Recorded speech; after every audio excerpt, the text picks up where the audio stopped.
Today we're going to add Google Analytics to the back end of the website where you'll be able to see analytics right there instead of going to Google.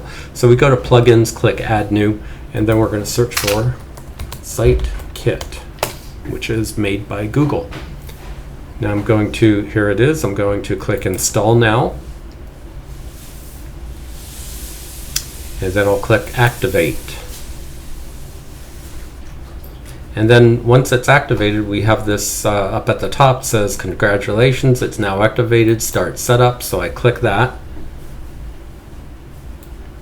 And I want to connect Google Analytics, and I'll help them improve SiteKit by getting anonymous data.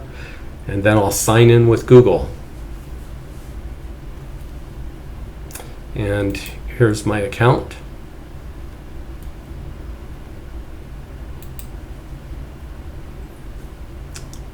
And it says I'm already verified, and I want to turn on metrics on my dashboard. So this is pretty simple. I just keep clicking next. And there it is. I've got Google Analytics. This is they call it a property, so that is the property. And I'm going to click on configure it.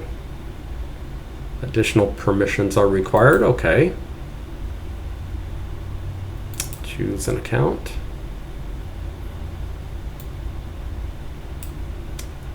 Okay.